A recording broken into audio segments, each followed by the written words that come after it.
السلام علیکم ورحمۃ اللہ وبرکاتہ۔ ہاں میں جا رہا ہوں۔ کیا آپ جانتے ہیں میں کون ہوں؟ میں آپ کا مہمان رمضان ہوں۔ میں آیا تھا آپ کے دلوں کو بدلنے کے لیے، آپ کی زندگیوں کو سنوارنے کے لیے، آپ کو اللہ کے قریب کرنے کے لیے۔ یاد ہے میرے آنے سے پہلے آپ کیسے میرا انتظار کرتے تھے، دعائیں کرتے تھے، یا اللہ ہمیں رمضان نصیب فرما۔ چاند نظر آتے ہی خوشی سے چہرے کھل جاتے تھے۔ پھر جب میں آیا تو سب کچھ بدل گیا۔ گھروں میں صفائی ہونے لگی، مسجدیں آباد ہو گئی، قرآن کھل گئے،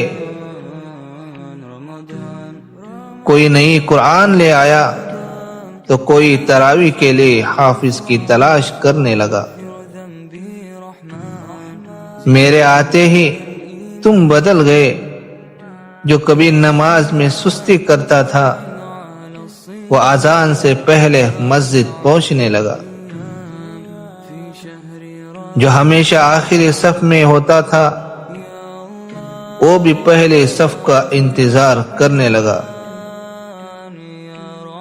جو صرف جمعہ پڑھتا تھا وہ 5 وقت کا نمازی بن گیا۔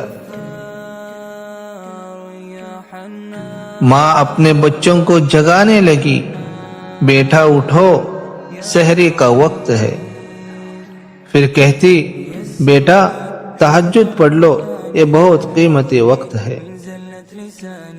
قرآن کی محفلیں سج گئی، ہر طرف تلاوت کی آوازیں گونجنے لگی۔ کوئی کہتا میں آج 1 پارہ پڑھوں گا، کوئی کہتا میں 3 دن میں ختم کروں گا، اور کوئی کہتا میں تم سے آگے نکل جاؤں گا۔ لیکن آج میں جا رہا ہوں،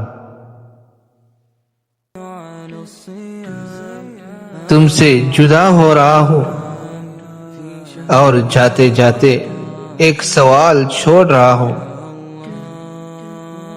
کیا میرے جانے کے بعد بھی تم ایسے ہی رہو گے، یا پھر سب کچھ پہلے جیسا ہو جائے گا؟ نمازیں پھر قضا ہونے لگے گی، مسجدیں پھر سے خالی ہو جائے گی، قرآن پھر بند ہو جائے گا۔ یاد رکھو میں تو مہمان تھا، چلا جاؤں گا، لیکن اللہ تو ہمیشہ رہے گا۔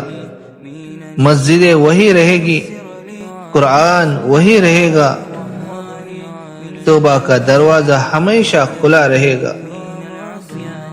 دوستو مجھے مت بھولنا، میرے جانے کے بعد مسجدوں کو ویران مت کرنا، قرآن کو طاق میں رکھ کر مت بھول جانا، ماں باپ کی خدمت میں کمی مت کرنا، بڑوں کی عزت ہمیشہ کرتے رہنا، اپنے محلے کے حفاظ علماء اور امام کی قدر کرنا، اور سب سے بڑھ کر غریبوں کو مت بھولنا۔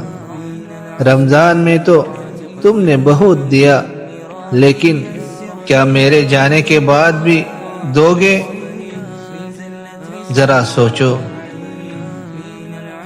عید آنے والی ہے، تم اپنے لیے نئے کپڑے خرید رہے ہوں گے، لیکن کہیں ایک بچہ ایسا بھی ہوگا جو آج بھی پرانے کپڑوں میں عید منائے گا، کہیں ایک یتیم ایسا بھی ہوگا جو دوسروں کو دیکھ کر چپ چاپ آنسو بہائے گا، کہیں ایک بیوہ ماں بھی ہوگی جو اپنے بچوں کی خواہش پوری نہ کر رہی ہوگی، اور راتوں کو روتی رہی ہوگی، کیا تم ان کے آنسو نہیں پوچھو گے؟ کیا تم ان کے چہرے پر مسکراہٹ نہیں لاؤ گے؟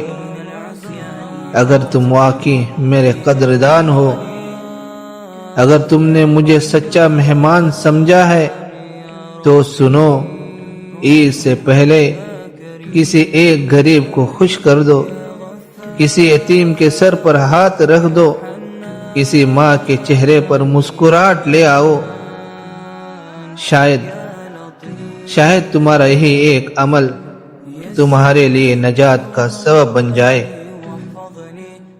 جب میں چلا جاؤں گا تو مجھے یاد کرنا اور اپنے آپ سے پوچھنا، کیا میں وہی ہوں جو رمضان میں تھا؟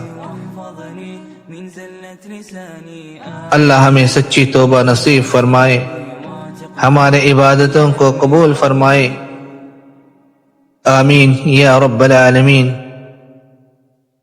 دعا میں یاد رکھیے، خوش